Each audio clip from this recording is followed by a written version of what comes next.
এই মুহূর্তে আমরা ফটোশপের যে টুল নিয়ে আলোচনা করব সেটা হলো পেন টুল। অর্থাৎ পেন টুল আমরা পূর্বেও দেখিয়েছি টুলসের, এবার আমরা একটু প্র্যাকটিক্যাল দেখব। অর্থাৎ আমরা এতদিন তো আমরা এখানে টুলস দেখেছি, প্রত্যেকটা আলাদা আলাদা টুলস দেখানো হয়েছে। এবার আমরা প্র্যাকটিক্যাল বা প্রজেক্ট দেখব এখন আমরা। ঠিক আছে, আমাদের প্রজেক্ট নাম্বার আজকে 2। আজকের কাজটা হলো যে পিকচার ব্যাকগ্রাউন্ড চেঞ্জ পেন টুলের মাধ্যমে। অর্থাৎ একটা পিকচারের ব্যাকগ্রাউন্ড বিভিন্নভাবে চেঞ্জ করতে পারি। আজকে আমরা যেটা চেঞ্জ করব সেটা হলো পেন টুল। অর্থাৎ পেন টুলের মাধ্যমে কিভাবে একটা ছবির ব্যাকগ্রাউন্ড চেঞ্জ করতে হয়। যেমন আমাদের এই ছবিটা দেখেন, প্রথম ছবিটা আমাদের পিছনের ব্যাকগ্রাউন্ডটা কিন্তু একটা কালার আছে। ঠিক আছে, আমরা কিন্তু ব্যাকগ্রাউন্ডটা ডিলিট করে দেওয়ার পরে এরকম হয়ে গেছে। ঠিক আছে, এটাই আমরা আজকে আলোচ্য বিষয়টা আমাদের। আচ্ছা, এই জন্য আমরা এটাকে ক্লোজ করি। ক্লোজ করে আমরা যে কোনো একটা ছবি ওপেন করি। তাহলে আমরা এখান থেকে যে কোনো একটা ছবি ওপেন করে নেই। আমরা এখান থেকে যেমন এই ছবিটা ওপেন করে নেই। এই ছবি ওপেন করার পরে আমরা একটু জুম করে নিই, একটু হালকা এটুকু একটু বড় করে নেই। আচ্ছা, জুম করার পরে অবশ্যই ফটোশপ দিয়ে যে কোনো কাজ করতে গেলে অবশ্যই জুম করে নেবেন। বিশেষ করে পেন টুলের ব্যবহার যখন করতে যাবেন তখন অবশ্যই এটাকে ভালো মতো জুম করে নিতে হবে। জুম না করলে ভালো মতো বোঝা যাবে না। এখন পেন টুলের আমরা এখান থেকে পেন টুল সিলেক্ট করলাম, আবার উপর অপশন থেকে অবশ্যই পাথ ক্লিক থাকতে হবে। ঠিক আছে, আচ্ছা আমরা এখান থেকে শুরু করি। এখানে ক্লিক করলাম একটা, এরপর আমরা এখানে একটা এইভাবে ড্রাগ করে টেনে দিই। আমাদের মাউসটা কিন্তু দেখেন এরকম রাউন্ড ঘুরে। ঠিক আছে, অর্থাৎ আপনার মাউসটা চেপে ধরে তারপর এরকম ঘোরাতে হবে। ঠিক আছে, এটা আপনার আস্তে আস্তে প্র্যাকটিস করতে করতে এটা আপনার অভ্যস্ত হয়ে যাবে। ঠিক আছে, তাহলে আমরা এইভাবে টেনে দিলাম। এখন আমরা এই যে এখান থেকে যে বাড়তি অংশটা আছে এটাকে আমরা বাদ দিব। এই জন্য অল্টার চেপে ধরে এখান থেকে, অর্থাৎ এই মাথা থেকে অল্টার চেপে ধরে মাউসের লেফট বটম প্রেস করে যদি আমরা নিচ দিকে ড্রাগ করি তাহলে আমাদের কমে যাবে এটা। হ্যাঁ, এইভাবে আমরা কমাতে পারি। এখন আমরা এখান থেকে এটাকে আবার আরেকটা এরকম রাউন্ড করে সিলেক্ট করে নিলাম। ঠিক আছে, এবং আমরা যদি এখান থেকে বাদ দিতে চাই তাহলে আমরা এখান থেকে একটা পয়েন্ট আর এখান থেকে একটু বেশি হয়ে গেছে দেখেন, আমরা অল্টার চেপে ধরে ড্রাগও করতে পারি, অথবা আমরা কিবোর্ডের অল্টার চেপে ধরে মাউসের লেফট বটম এখানে একটা ক্লিক করলেই কিন্তু বাড়তি অংশটা চলে যাবে। ঠিক আছে, আপনি যে কোনোভাবে এটা করতে পারেন। তাহলে আমরা এখান থেকে আবার একটা ড্রাগ করলাম, এখান থেকে নিলাম, এটুকু আমরা বাড়তি অংশটা ফেলে দিই। আবার এখান থেকে একটা নিলাম, বাড়তি অংশটা ফেলে দিই। আচ্ছা, আমরা আরেকটু জুম করে নিই। এখান থেকে জুম টুল, আমরা এখান থেকে আরেকটু জুম করে নিলাম, আরেকটু বা জুম করে নিলাম। যত বেশি জুম করবেন ততটা সুন্দর দেখা যাবে বা এটা নিখুঁত হবে। তাহলে আমরা এখান থেকে ড্র্যাগ করলাম, আর আমরা হ্যান্ড টুল ব্যবহার করব। হ্যান্ড টুল ব্যবহার করে এটা নিচ দিকে নিয়ে আসলাম। আমরা কিবোর্ডের স্পেস বার বটম চাপ দিয়েও আপনার হ্যান্ড টুলের কাজটা করতে পারি আমরা। তাহলে আমরা এখান থেকে আমরা উপর দিকে ড্র্যাগ করি, এখানে ড্র্যাগ করি। আমরা কিবোর্ড থেকে এখান থেকে হ্যান্ড টুলের ইউজ না করে কিবোর্ড থেকে স্পেস বার যে বটম আসে চেপে ধরে মাউসের লেফট বটম যদি আমরা ড্র্যাগ করি তাহলে এটা আমাদের এই মুভ টুলের কাজ করবে। ঠিক আছে, দেখেন আমাদের কাজ করতেছে না, হয়তো এটা আমাদের বিজয়ের কোনো অপশন হয়তো অ্যাক্টিভ করা আছে। হ্যাঁ, আমাদের বিজয় ক্লাসিক করা আছে, বিজয় অবশ্যই ইংলিশ করে নিতে হবে, তাহলেই কাজ করবে। ঠিক আছে, আচ্ছা এবার দেখি কাজ করে কিনা। হ্যাঁ দেখেন, এবার আমাদের কিবোর্ড থেকে আমরা যদি স্পেস বার বটনটা চেপে ধরি, এবং কিভাবে কাজ করব, কিবোর্ডের স্পেস বার বটম চেপে ধরে মাউসের লেফট বটম চেপে ধরে যে ড্রাগ করি তাহলে আমরা উপরে নিচে ডানে বামে করলে আমাদের এটা উপরে নিচে আসবে, অর্থাৎ হ্যান্ড টুলের কাজটা করবে। এবার আমরা কি করি, এখান থেকে আমরা একটু বড় করে নিই, এটা ভুল হয়ে গেছে, কন্ট্রোল জে দিয়ে পূর্বের অবস্থায় ফিরে যাই। এটাকে একটু জুম মাইনাস করে দিই, এখান থেকে লেখা আছে মাইনাস, মাইনাস করে একটু জুম মাইনাস করে দিই। আচ্ছা, আর একটু মাইনাস করি। আচ্ছা ঠিক আছে, আমাদের প্রয়োজন আমরা প্লাস বা মাইনাস করে নিতে পারি। আচ্ছা, এবার পেন টুল পুনরায় পেন টুল ক্লিক করে এখান থেকে আমরা একটা এরকম ড্রাগ করে আমরা একটু রাউন্ড করে নিতে পারি। এখানে আমাদের প্রয়োজন মতো একটু রাউন্ড করে নিলাম এখান থেকে, বাস। এবার একটু জুম করি, আবার জুমটা প্লাস করতে হবে একটু, এখান থেকে একটু জুমটা প্লাস করে নিলাম। আচ্ছা, আবার পেন টুল ক্লিক, আমাদের যেখানে বাড়তি যে অংশ হয়ে গেছে এটাকে আমরা অল্টার, যেমন এখান থেকে এই পর্যন্ত বাড়তি অংশ হয়েছে, তাহলে আমরা অল্টার চেপে ধরে মাউসের লেফট বটন ক্লিক করলে এখানে দেখেন আমাদের বাড়তি অংশটা চলে গেল। আচ্ছা, আমরা এখান থেকে আবার একটু সিলেক্ট করলাম, অল্টার ক্লিক, এরকম এই আমরা এখান থেকে এটা নিলাম। এখানে দেখেন আমাদের এখানে কিন্তু প্রত্যেকটা চুল আলাদা আলাদা আছে, অর্থাৎ একটা একটা চুল এরকম আছে, কিন্তু আমাদের এই পেন টুলের মাধ্যমে একটা একটা চুল সিলেক্ট করা সম্ভব না, এটা অন্য কোনো টুলের মাধ্যমে সম্ভব। ঠিক আছে, আমাদের অর্থাৎ যেটার মাধ্যমে সম্ভব সেটাই আমরা এখান থেকে নিতেছি। ঠিক আছে, অর্থাৎ আমরা যে একটা একটা এরকম চুলগুলো একটা একটা থাকবে সেগুলো আমরা কখনোই পেন টুলের মাধ্যমে নিতে পারবো না। ঠিক আছে, পেন টুলের মাধ্যমে নেওয়া যাবে শুধু মানে অনেকগুলো চুল সেগুলো নেওয়া যাবে। ঠিক আছে, তাহলে আমরা এখান থেকে সিলেক্ট করলাম। এখন এটাকে আমরা জুম টুল ক্লিক করে এটাকে আমরা ফিট স্ক্রিন করে দিলাম। এখন আমরা চাইলে শুধু পিকচারটাকেও সিলেক্ট করতে পারি বা আমরা পিছনের অংশটাও সিলেক্ট করতে পারি। ঠিক আছে, আমরা একটা কাজ করি, আমরা পিছনের অংশটাই সিলেক্ট করি। সেক্ষেত্রে আমরা কি করতে হবে, আমাদের এটাকে আরেকটু ছোটো করি, জুম টুল এটাকে 100% আরেকটু ছোটো করতে গেলে আমাদের মাইনাস থেকে এটা একটু ছোটো করে দিলাম। আচ্ছা, এখন পেন টুলের মাধ্যমে আমরা যেমন এখানে এখানে একটা ক্লিক করলাম, একটু বাইরে ক্লিক করি, আবার এখানে একটা ক্লিক এবং সর্বশেষ এখানে একটা ক্লিক করলাম। ক্লিক করে আমাদের এই যে ভিতরে মাউসের ডান দিকের বটম একটা ক্লিক করি। ক্লিক করার পর লেখা আছে মেক সিলেকশন, অর্থাৎ এটা কিন্তু পাত আছে। ঠিক আছে, এটাকে আমাদের সিলেকশন করতে হবে, এই জন্য আমাদের মেক সিলেকশনে ক্লিক করলাম।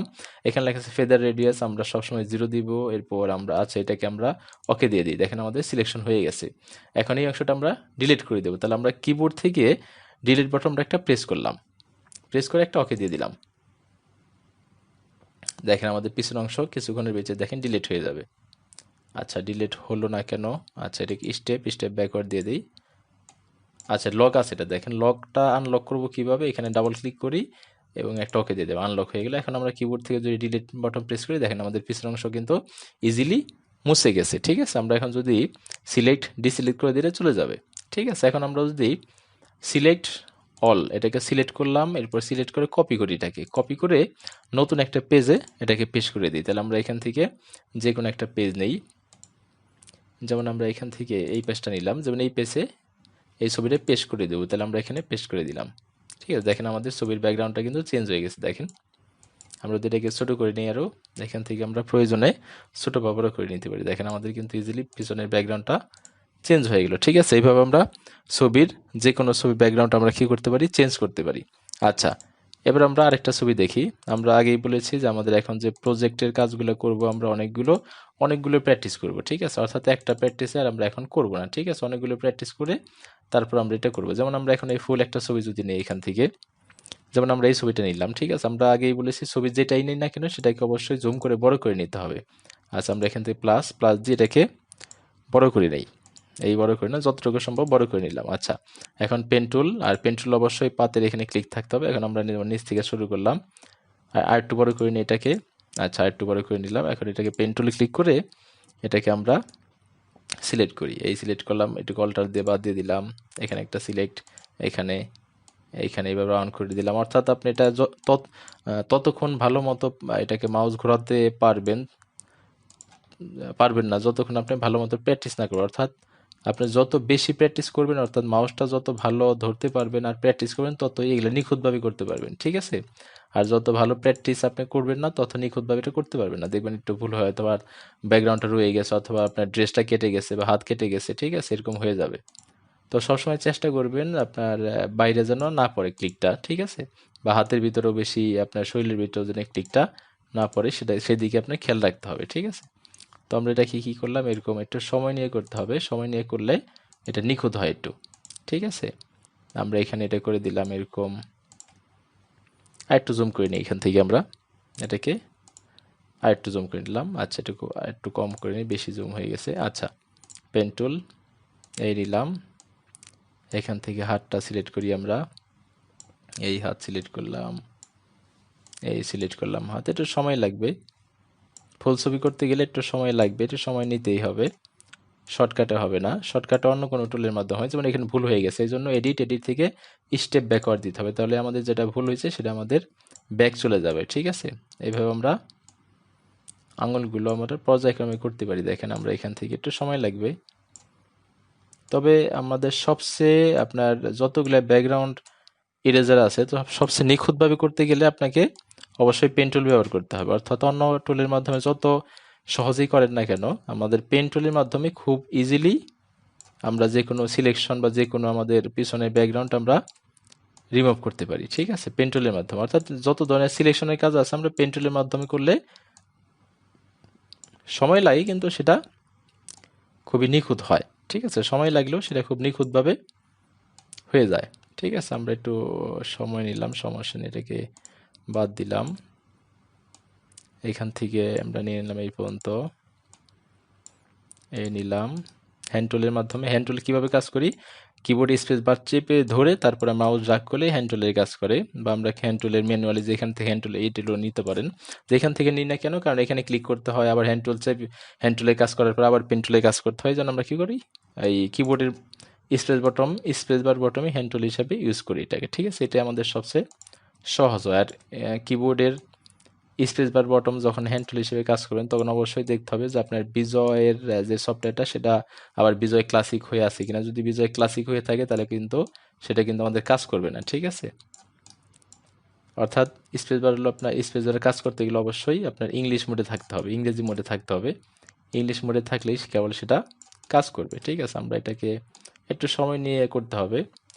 আর ফটোশপের আপনার কাজ করতে গেলে ধৈর্য সহকারে অবশ্যই করতে হবে, যত সময় দিবেন তত নিখুঁত হবে এটা। হ্যাঁ, যত সময় দিব তত এটা নিখুঁত হবে। আচ্ছা, এখানে ক্লিক করে দিলাম, এই ক্লিক করলাম, এখানে ভুল হয়ে গেছে। তাহলে ভুল যদি হয় এডিট স্টেপ ব্যাকওয়ার্ড দিলে আমাদের সেটা আবার কারেকশন হবে। তাহলে আমরা এখান থেকে আমরা এই দিলাম,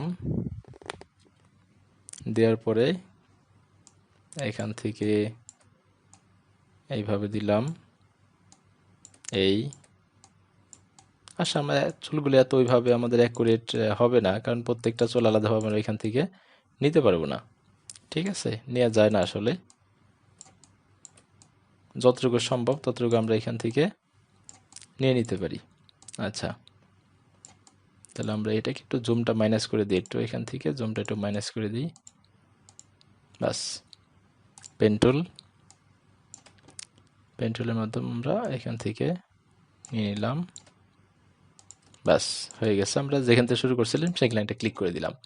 এবার আমরা কি করলাম, এটা ফিট স্ক্রিন দিয়ে দিলাম। এখন আমরা আবার পুনরায় পেন্টুলে ক্লিক করে মাউসের ডান দিকের বটন ক্লিক করব, মেক সিলেকশন। এবার আমরা এখান থেকে ওকে দিব।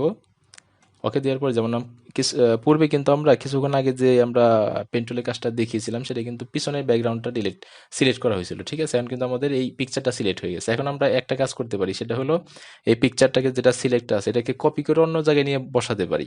ঠিক আছে, সরাসরি পিছনের ব্যাকগ্রাউন্ডটা ডিলিট করতে হবে না। আর যদি মনে করেন না পিছনের ব্যাকগ্রাউন্ডটা আমরা দুইভাবে দেখাই, দেখেন এটাকে কপি করলাম, আমরা কপি করে নতুন একটা লেয়ার নেই যেখানে বসাবো এটাকে আমরা। যে আমরা একটা সিনারি আমরা নেই এখান থেকে আমরা একটা ওয়ালপেপার নিই একটা, যে ওয়ালপেপারের ভিতরে আমরা এই পিকচারটা বসাতে পারি। ঠিক আছে, যেমন আমরা এখান থেকে এই ওয়ালপেপারটা নিলাম, এই ওয়ালপেপারের ভিতরে যেটা কপি করা আছে সেটা পেস্ট করে দিলাম, দেখেন পেস্ট হয়ে গেছে। আমরা এখন এটাকে একটু বড় করে দেই, দেখেন আমাদের এখানে একটু বড় করে যদি করে দিই, ওকে হয়ে গেল। ঠিক আছে, ইজিলি দেখেন খুব সুন্দর মতো আমাদের পিছনের ব্যাকগ্রাউন্ডটা চেঞ্জ হয়ে গেছে। এটা হলো একটা উপায়, যেটা কি করতে পারি, আমাদের ছবিটা সিলেক্ট করে নিতে পারি। আরেকটা ভাবে হলো ছবি যদি সিলেক্ট করি, যেমন আমাদের পিছনের ছবিটা পিছনে অর্থাৎ ব্যাকগ্রাউন্ডটা সিলেক্ট করব, কিন্তু ভুলে আমাদের ছবিটা সিলেক্ট হয়ে গেছে, কোনো প্রবলেম নাই। আমরা সিলেক্ট লেখা আছে ইনভার্সের কাজ হলো সবসময় বিপরীতটা সিলেক্ট করে। এই যে দেখেন ক্লিক করলাম, আমাদের পিছনে ছবিটা সিলেক্ট না হয়ে পিছন অংশ সিলেক্ট হয়ে গেছে। এখন এটা আমরা কি করব, কিবোর্ডের ডিলিট বাটন প্রেস করে ডিলিট করে দিলাম। আচ্ছা, এটা এই অপশনটা কখন আসে, যখন এই আমাদের ব্যাকগ্রাউন্ডটা লক থাকে।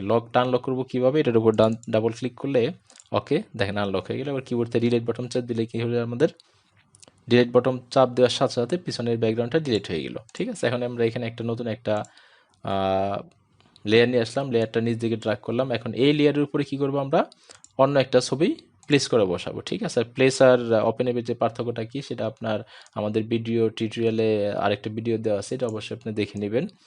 তাহলে আমরা সেখানে ওপেন এবং প্লেসের পার্থক্য কি সেটাই ভালো মতো বলা হয়েছে, যে ওপেন আর প্লেসের পার্থক্যটা কি। যেমন আমরা এখান থেকে এই পিকচারটা নেই, এই পিকচারটা নিয়ে এর ভিতরে আমরা পিছনে বসাই দিই। অটো পিছনে কেন চলে আসে, কারণ আমাদের নতুন একটা লেয়ার কিন্তু নিচে নিয়ে আসছি আমরা, এই জন্য অটো নিয়ে আসছে এটা এখানে।